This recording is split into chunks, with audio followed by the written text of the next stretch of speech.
जय हिंद। चलिए, हम लोगों ने प्रस्तावना के विषय में पहले वाली वीडियो में आपको कुछ बताया था कि प्रस्तावना होता क्या है। देखिए, प्रस्तावना का मूल जो अर्थ होता है वो आप कह सकते हैं कि वो संविधान की आत्मा होती है। अगर आप कहेंगे कि संविधान शरीर है तो प्रस्तावना उसकी आत्मा होगी। अगर आप कहेंगे कि संविधान जो है घर है तो प्रस्तावना उसकी नींव होगी। यानी कहने का मतलब है कि प्रस्तावना जो होती है वो संविधान की आत्मा होती है। प्रस्तावना का परिचय देते हुए जो है हमारे देश के एक सबसे प्रसिद्ध जो पॉलिटिकल शास्त्र के यानी संविधान के प्रसिद्ध विशेषज्ञ और पद्म विभूषण से सम्मानित सुभाष कश्यप जी, जो कि संविधान के विशेषज्ञ हैं, इन्होंने संविधान की आत्मा प्रस्तावना को बताया था। कहने का मतलब ये है कि प्रस्तावना को संविधान की आत्मा बताया गया। पहली बार सुभाष कश्यप जी ने प्रस्तावना का परिचय देते हुए, प्रस्तावना की परिभाषा देते हुए ये कहा कि संविधान शरीर है तो प्रस्तावना उसकी आत्मा है, और अगर संविधान जो है एक घर है तो प्रस्तावना उसकी नींव है। कहने का मतलब ये है कि कहने को तो संविधान में आपने देखा है कि अनुच्छेद होते हैं, उप अनुच्छेद होते हैं, भाग होते हैं, अधिनियम होते हैं, अनुसूचियां होती हैं। कहने को तो ये सारे होते हैं, लेकिन आपने देखा होगा कि जैसे एक शरीर होता है, शरीर में आंख होते हैं, कान होते हैं, नाक होते हैं, हाथ होते हैं, पैर होते हैं, हृदय होते हैं, किडनी होती है, समस्त अंग होते हैं और समस्त अंगों का अपना अपना कार्य होता है। लेकिन आपने देखा है कि केवल आत्मा के निकल जाने से सारे शरीर के पार्ट क्या होते हैं, खराब हो जाते हैं, बिना किसी काम के हो जाते हैं। ठीक उसी प्रकार प्रस्तावना क्या होता है, संविधान का एक महत्वपूर्ण भाग है। संविधान में अनुच्छेद है, अनुसूचियां हैं, भाग है, अधिनियम है, ये सारे ढेर सारे हैं। लेकिन होता क्या है कि केवल और केवल संविधान में हम प्रस्तावना को बाहर निकाल दें तो ये सारे अनुच्छेद, ये सारे अनुसूचियां, ये सारे उप अनुच्छेद, ये सारे भाग, ये सारे संविधान संशोधन, ये सब के सब बेकार पड़ जाएंगे। तो देखिए क्या होता है, प्रस्तावना ही हमारे संविधान का सबसे महत्वपूर्ण भाग है। आपने कल पढ़ा था कि प्रस्तावना के कुछ भाग होते हैं, यानी प्रस्तावना हमारे संविधान का अस्तित्व होता है। हमारे संविधान का जो परिचय है वही प्रस्तावना है। तो होता क्या है कि प्रस्तावना में मैंने आपको कुछ कल महत्वपूर्ण शब्द बताए थे, जैसे लोकतंत्र, गणतंत्र, और इसके बाद स्वतंत्र एवं संप्रभु राष्ट्र आपको बताए थे, और इसके बाद जो है धर्मनिरपेक्षता, पंथ निरपेक्षता की बात मैंने आपको कल बताई थी। उसमें एक चीज आपको ध्यान देना है कि ये जो गणतंत्र शब्द है, लोकतंत्र शब्द है, स्वतंत्र एवं संप्रभु राष्ट्र है, इन सब की परिभाषा मैंने कल पहले वाली वीडियो में मैंने आपको अच्छे से समझाया था। तो देखिए, ये गणतंत्र, लोकतंत्र, स्वतंत्र एवं संप्रभु राष्ट्र, ये तीनों जो है ये हमारे मूल संविधान में शामिल था। अब देखिए, मूल संविधान क्या होता है, यानी 26 जनवरी 1950 को हमारा संविधान पूरी तरह बन करके तैयार होगा और उसी दिन लागू कर दिया गया। तो 26 जनवरी 1950 को जो संविधान था, उस संविधान को हम मूल संविधान कहते हैं। अब देखिए, मूल संविधान जब हमारा 26 जनवरी 1950 को लागू किया गया तो उस संविधान में गणतंत्र, लोकतंत्र, स्वतंत्र एवं संप्रभु राष्ट्र, ये तीन शब्द मूल संविधान में पहले से ही शामिल थे। लेकिन देखिए क्या हुआ, समय बीतने के साथ साथ 42वां संविधान संशोधन सन 1976 में आपके जो है ये तीन शब्द, समाजवाद, पंथ निरपेक्ष जिसको हम धर्म निरपेक्ष कहते हैं, राष्ट्र की एकता एवं अखंडता, ये तीन जो है शब्द जो है आगे चल करके यानी 42वें संविधान संशोधन सन 1976 में ये तीन शब्द आपके संविधान में जोड़े गए। तो आपसे परीक्षाओं में प्रश्न ये पूछता है कि मूल संविधान में प्रस्तावना के कितने भाग शामिल थे, तो तीन शब्द शामिल थे, गणतंत्र, लोकतंत्र, स्वतंत्र एवं संप्रभु राष्ट्र। लेकिन अगर क्वेश्चन पूछेगा कि वर्तमान संविधान में या 42वें संविधान संशोधन 1976 में प्रस्तावना में कितने शब्दों को शामिल किया गया, तो ये तीन शब्द है, सोशलिज्म जिसको समाजवाद कहते हैं, पंथ निरपेक्ष जिसको धर्म निरपेक्ष कहते हैं, और तीसरा राष्ट्र की एकता एवं अखंडता। ये तीन शब्द जो है वर्तमान संविधान के हिस्से हैं। तो कुल मिलाकर के अगर वर्तमान संविधान में आप देखेंगे तो प्रस्तावना में 6 शब्द आपको मिलते हैं। पहला गणतंत्र, दूसरा लोकतंत्र, तीसरा स्वतंत्र एवं संप्रभु राष्ट्र, चौथा समाजवाद, पांचवा पंथ निरपेक्ष या धर्मनिरपेक्ष और छठवां राष्ट्र की एकता एवं अखंडता। अब एक चीज बात यहाँ पे समझने वाली है, मैंने आपको गणतंत्र, लोकतंत्र, स्वतंत्र एवं संप्रभु राष्ट्र, पंथ निरपेक्ष, राष्ट्र की एकता एवं अखंडता के विषय में पहले वाली वीडियो में आपको समझाया है। अब आपको यहाँ पे अगला जो शब्द है, जो सबसे महत्वपूर्ण शब्द है, समाजवाद यानी सोशलिज्म, इसके बारे में अब आपको यहाँ पे समझाना है। अब एक चीज देखिए यहाँ पे, समाजवाद की जो मूल परिभाषा होती है, जो कि संविधान में लिखी हुई होती है, वो क्या है? देश के समुचित संसाधन के राष्ट्रीयकरण को रोकना। अब एक चीज देखिए, ये जो शब्द है यानी देश के समुचित संसाधन के राष्ट्रीयकरण को रोकना ही समाजवाद कहलाता है। अब देखिए, ये जो संवैधानिक लैंग्वेज होती है, संवैधानिक भाषा, ये गहराई में समझ में नहीं आती है, तो इसको समझने का प्रयास किया जाता है। अब देखिए, जो समाजवाद शब्द है, आपने समाजवाद का जनक कार्ल मार्क्स को माना जाता है, आपने इसको पढ़ा है। अब देखिए, जो कार्ल मार्क्स का जो समाजवाद है, उस समाजवाद की जो परिभाषा होती है, वो हमारे देश के संविधान में वर्णित समाजवाद की परिभाषा से अलग होती है।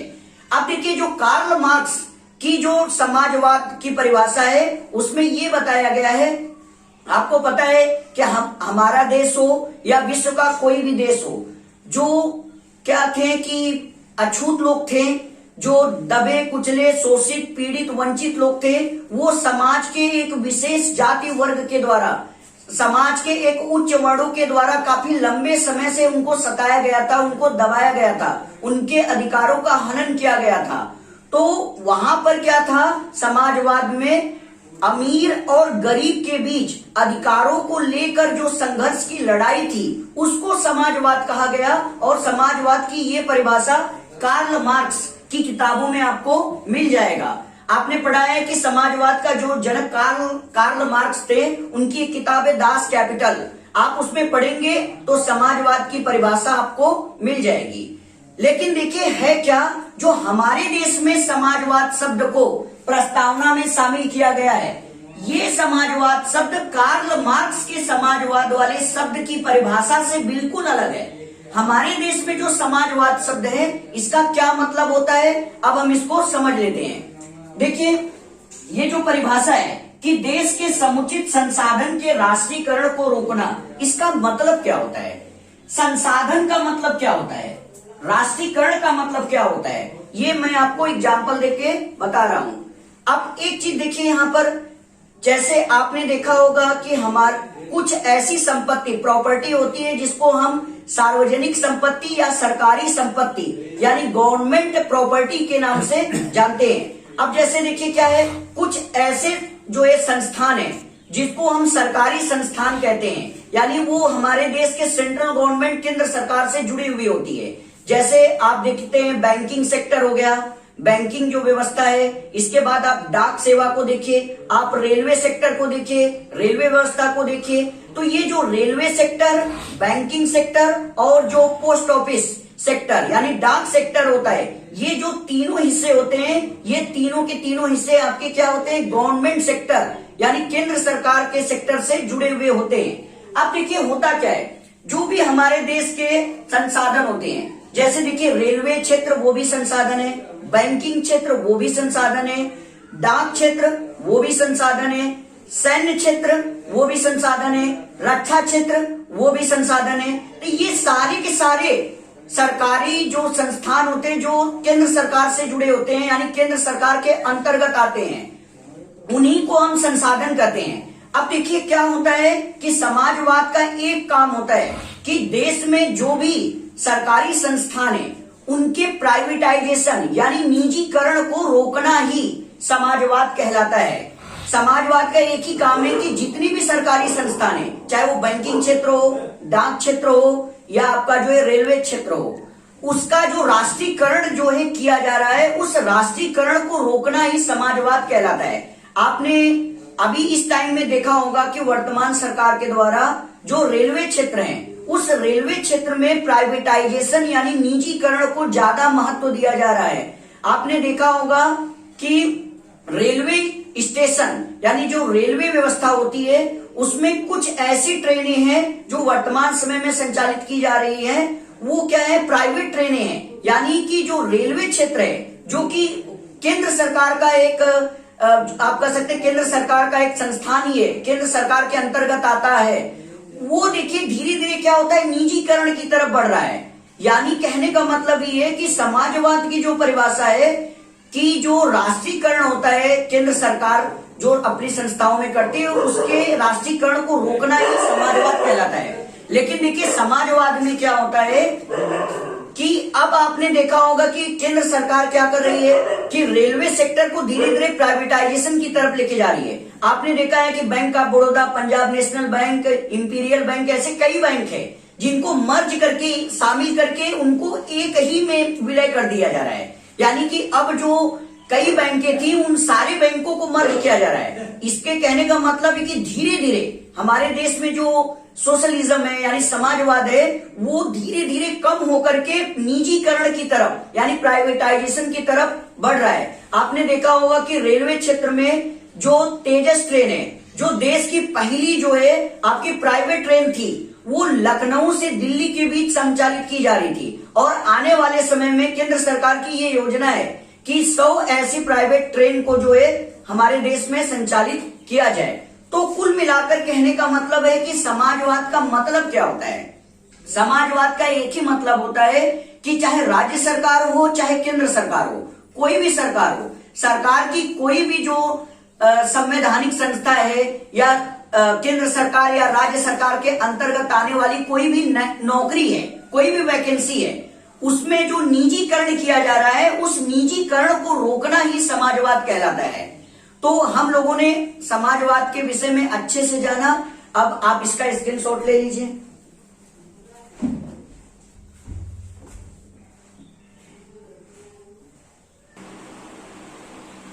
चलिए इसके आगे देख लेते हैं।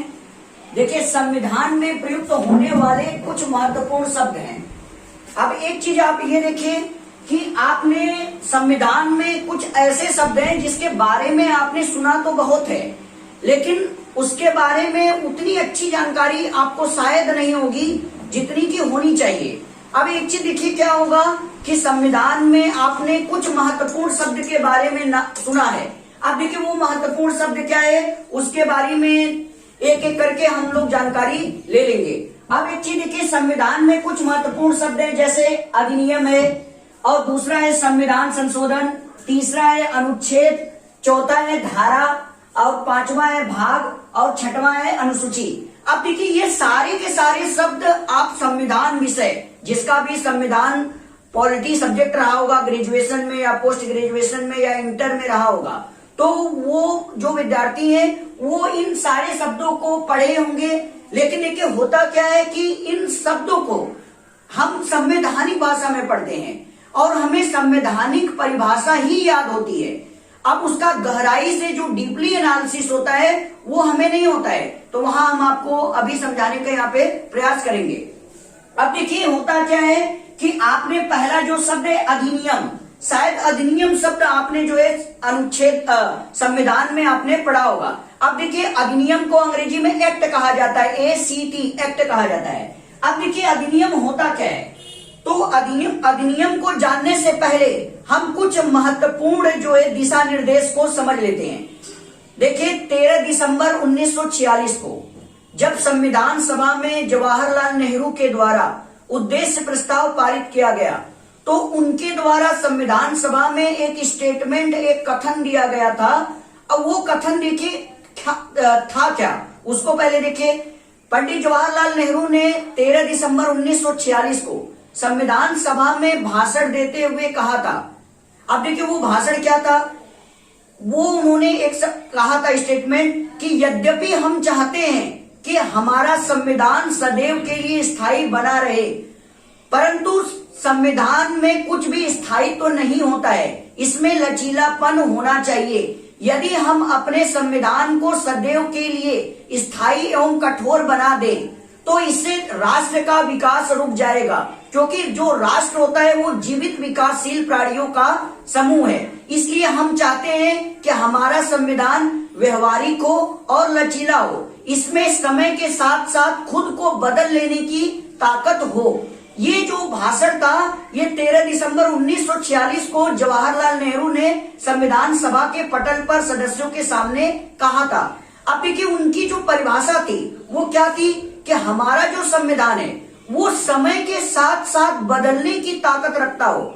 यानी हमारे संविधान में जो अनुच्छेद हैं, आर्टिकल्स हैं, जो अनुसूचियां हैं, जो भाग हैं, उनमें समय के साथ साथ बदलाव करने की भी क्षमता होनी चाहिए, क्योंकि आपको पता है कि परिवर्तन संसार का नियम है। समय के साथ साथ चीजें क्या होती है, बदलती चली जाती हैं। तो नेहरू जी का भी यही कथन था। तो आप देखिए अधिनियम शब्द यानी एक्ट शब्द होता क्या है। देखिए अधिनियम की जो परिभाषा होती है, जो संवैधानिक परिभाषा होती है, वो संवैधानिक परिभाषा जो है मैंने आपको यहाँ पे बताया है। फिर इसके बाद आपको डीपली एनालिसिस इसका करवाया जाएगा। अब देखिए संविधान में किसी अनुच्छेद को प्रभावी बनाने के लिए जिन शब्दों को शामिल किया जाता है उसे अधिनियम कहा जाता है। अब देखिए यहाँ पे लिखा है कि संविधान में किसी भी अनुच्छेद को प्रभावी यानी इफेक्टिव बनाने के लिए जिन शब्दों को संविधान में बाहर से शामिल किया जाता है उन्हीं शब्दों को हम क्या कहते हैं, एक्ट कहते हैं, अधिनियम कहते हैं। अब देखिए ये अधिनियम होता क्या है, इसको ठेठ और सामान्य भाषा में कैसे समझेंगे।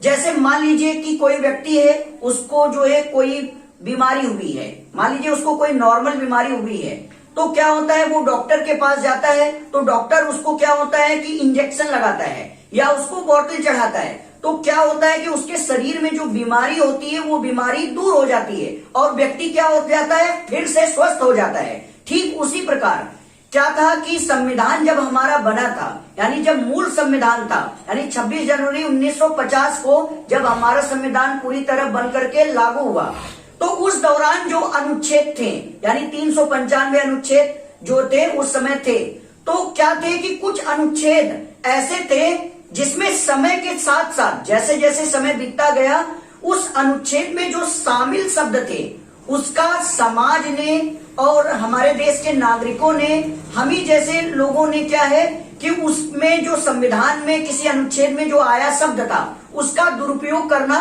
चालू कर दिया।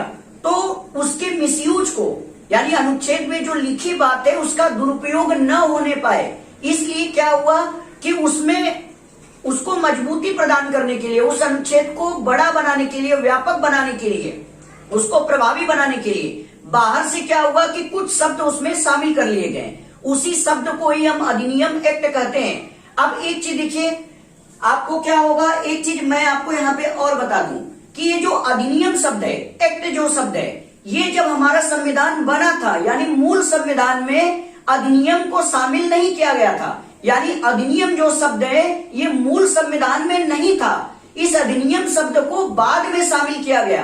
पहले आप इसका स्क्रीनशॉट ले लीजिए।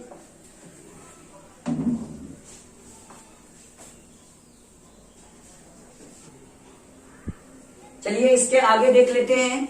अभी मैंने आपको अधिनियम एक्ट क्या होता है उसके बारे में समझाया। एक बार मैं आपको फिर से रिपीट कर देना चाहता हूं कि अधिनियम क्या होता है। देखिए कोई भी अनुच्छेद हो, आपको पता है कि आज भी हमारे संविधान में मूल अनुच्छेदों की संख्या 395 है। तो अनुच्छेद 1 से लेकर अनुच्छेद 395 तक कोई भी अनुच्छेद हो, आपको पता है समय के साथ साथ परिस्थितियां बदलती जाती हैं, चीजें बदलती जाती हैं। तो संविधान में किसी भी अनुच्छेद में कोई भी अगर कमी आ जाती है तो उस कमी को दूर करने के लिए बाहर से कुछ शब्दों को उस अनुच्छेद में शामिल कर लिया जाता है। तो बाहर से जो शब्द उस अनुच्छेद में शामिल किया जाता है उन्हीं शब्दों को हम अधिनियम एक्ट कहते हैं। अब जैसे देखिए कुछ एग्जाम्पल के माध्यम से आपको मैं ये बताऊंगा कि अधिनियम क्या होता है।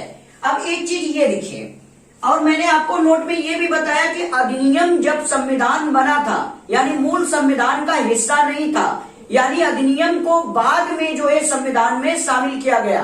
संविधान का याद रखिएगा, अगर क्वेश्चन पूछेगा कि निम्न में से कौन सा भाग जो है संविधान का हिस्सा नहीं होता है, तो अधिनियम ये जो है संविधान का हिस्सा नहीं होता है, इसको बाहर से उसमें शामिल किया जाता है अनुच्छेद में। अब एक चीज देखिए कि कुछ जो है उदाहरण के माध्यम से मैं आपको ये चीजें समझाऊंगा कि अधिनियम क्या होता है। अब जैसे देखिए, एक होता है अनुच्छेद 48। अनुच्छेद को अंग्रेजी में आर्टिकल कहते हैं, आर्टिकल। अब देखिए आर्टिकल का 3 अक्षर क्या है, ART, इसलिए अनुच्छेद को हम किससे प्रदर्शित करते हैं, ART से प्रदर्शित करते हैं। तो अनुच्छेद 48 ये हिंदी में है और अंग्रेजी में इसको ART 48 लिखते हैं, यानी अनुच्छेद 48, आर्टिकल 48।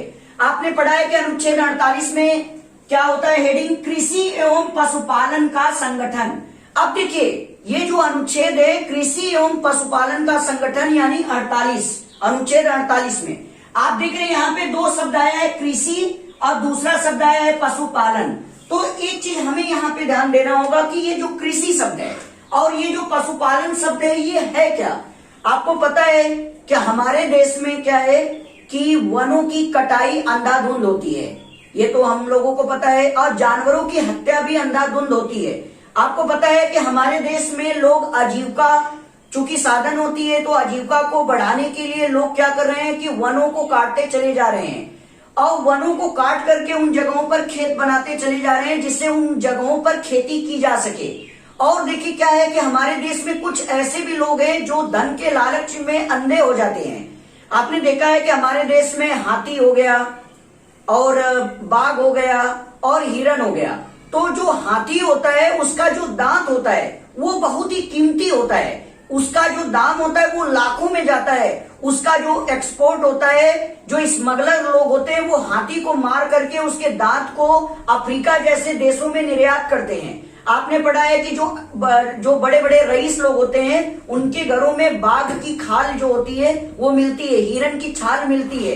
तो हिरण हो गया, हाथी हो गया और बाघ हो गया, ये 3 जो पशु होते हैं इनके जो चमड़े होते हैं वो बहुत ही जो होते हैं कीमती होते हैं। हाथी का दांत कीमती होता है। तो हमारे देश में क्या होता है कि लोग इनको मार करके और उनके जो महत्वपूर्ण पार्ट होते हैं उसको निकाल करके इनको बेच करके पैसा कमाते हैं और लोग क्या है वनों को काट करके खेती करते चले जाते हैं। तो देखिए होता क्या है कि समय के साथ साथ जो अनुच्छेद 48 में प्रावधान दिया गया था उस प्रावधान का दुरुपयोग लोगों ने समय समय पर किया। तो इससे क्या हुआ कि वनों का विनाश होता चला गया, पशु मारते लोगों ने पशुओं को मारते चले गए जो है। तो सरकार को चिंता हुई, तो सरकार ने क्या किया कि देश की संसद, आपको पता है कि कानून बनाने का अधिकार हमारे देश की संसद को होता है।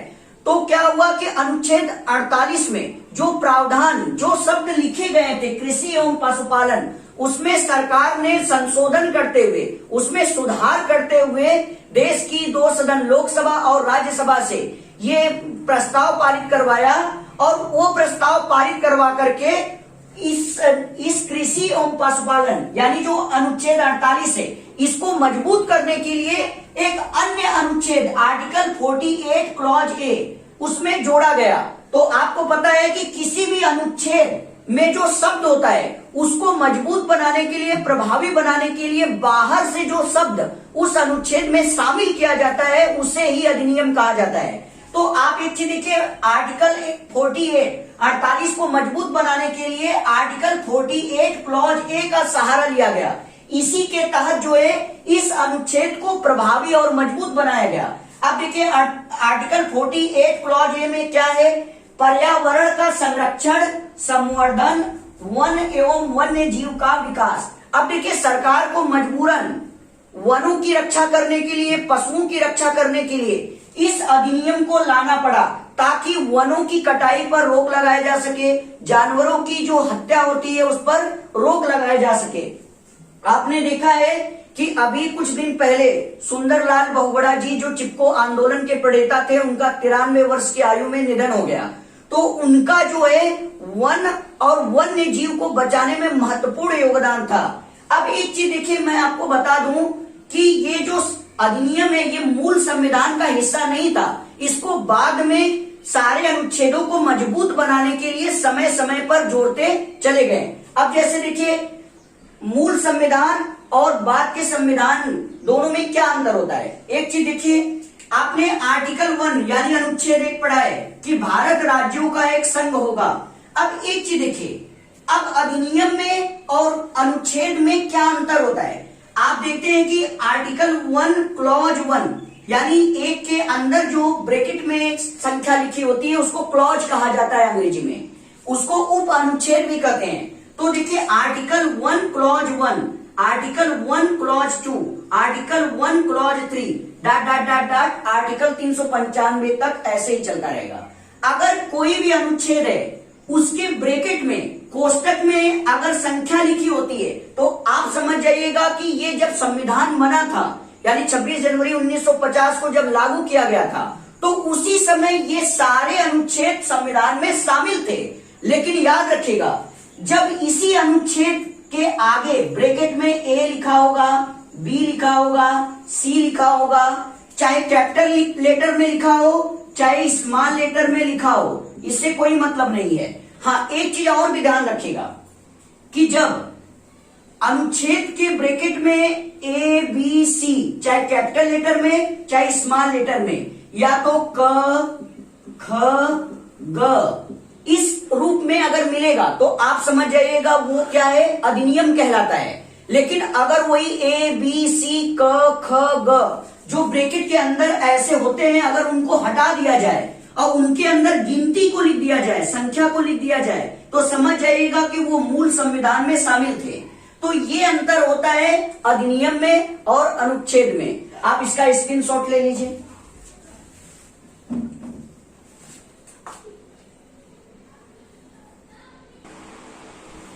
चलिए इसके आगे हम लोग देख लेते हैं। अभी आपने अधिनियम के बारे में विस्तार से पढ़ा। चलिए इसके आगे अगला टॉपिक है आपका जो है संविधान संशोधन, जिसको कॉन्स्टिट्यूशन करेक्शन के नाम से जानते हैं। अब ये देख लेते हैं कि संविधान संशोधन होता क्या है। देखिए इसकी क्या परिभाषा होती है कि जब संविधान के किसी भी अनुच्छेद या किसी भाग में कुछ शब्दों को बिना ए बी या क ख लिखे शामिल कर लिया जाए तो उसे संविधान संशोधन कहते हैं। इसका कहने का मतलब ध्यान से समझिएगा कि जब भी संविधान का कोई भी आर्टिकल हो, कोई भी अनुच्छेद हो, चाहे वो अनुच्छेद 1 से लेकर अनुच्छेद 395 तक कोई भी अनुच्छेद हो, अगर उस अनुच्छेद में कोई भी शब्द जो पहले से ही है अगर उसमें बाहर से कोई शब्द उसमें जोड़ा जाता है या शामिल किया जाता है तो यदि उसमें ए बी सी या क ख जैसा कि आप यहां देख रहे हैं लिखा हुआ है, अगर ऐसा न लिखा जाए तो हमेशा याद रखिएगा अगर ये दोनों गायब हो जाए तो उसे कहेंगे संविधान संशोधन। और जब यही ए बी या क ख ब्रैकेट में लिख दिया जाए तो इसे क्या कहते हैं, अधिनियम कहते हैं। जैसा कि अभी मैंने आपको इससे पहले बताया था आर्टिकल 48 यानी आर्टिकल 48 कृषि एवं पशुपालन का संगठन और आर्टिकल 48 क्लॉज ए जिसको पर्यावरण का संरक्षण, संवर्धन, वन एवं वन्य जीव का विकास। तो एक चीज आप ध्यान दीजिए कि अब मूल अंतर आपको समझ में आ गया होगा कि अधिनियम और संविधान संशोधन में क्या अंतर होता है। जब किसी अनुच्छेद के आगे ब्रैकेट में ए बी सी या क ख ग लिख दिया जाए तो उसे अधिनियम कहते हैं। लेकिन जब इसी ए बी सी क ख ग इसी को रिमूव कर दिया जाए यानी यहां से हटा दिया जाए तो वो क्या बन जाता है, संविधान संशोधन बन जाता है। यानी कहने का मतलब ये है, जैसे एक चीज आप गौर से करिए कि प्रस्तावना आपने अभी इससे पहले पढ़ा, आपने पढ़ा कि प्रस्तावना जब मूल संविधान जब था तो उस प्रस्तावना में 3 अंग थे। ध्यान से देखिएगा कि प्रस्तावना जब बना था तो उस दौरान प्रस्तावना में केवल 3 शब्द शामिल किए गए थे। वो शब्द क्या थे, लोकतंत्र था, गणतंत्र था, स्वतंत्र एवं संप्रभु राष्ट्र था। लेकिन इसके आगे जब 42वां संविधान संशोधन 1976 में किया गया, ध्यान से देखिएगा 42वां संविधान संशोधन, यहां पर एक शब्द लिखा है संविधान संशोधन 1976 में। तो आपने देखा होगा कि प्रस्तावना में पहले से 3 शब्द थे लेकिन 3 शब्द और जो कि 1976 में प्रस्तावना में जोड़े गए। और वो 3 शब्द क्या थे, पहला शब्द था समाजवाद और दूसरा था पंथ निरपेक्ष यानी धर्मनिरपेक्ष और तीसरा था राष्ट्र की एकता एवं अखंडता। तो ये जो 3 शब्द जो कि पहले प्रस्तावना में 3 शब्द थे, यानी लोकतंत्र और गणतंत्र, स्वतंत्र एवं संप्रभु राष्ट्र, जो पहले 3 शब्द थे, उन 3 शब्दों में ये 3 शब्द और जोड़ लिए गए और वहां पे ए बी सी क ख ग ये शब्द नहीं लिखा गया। तो जब ए बी सी क ख ग नहीं लिखा जाए तो आप समझ जाइएगा उसे संविधान संशोधन कहते हैं, और वही ए बी सी या क ख ग लिख दिया जाए तो उसे क्या कहते हैं, अधिनियम कहते हैं। तो उम्मीद है कि आपको अच्छे से समझ में आया होगा। आज के लिए बस इतना ही। जय हिंद।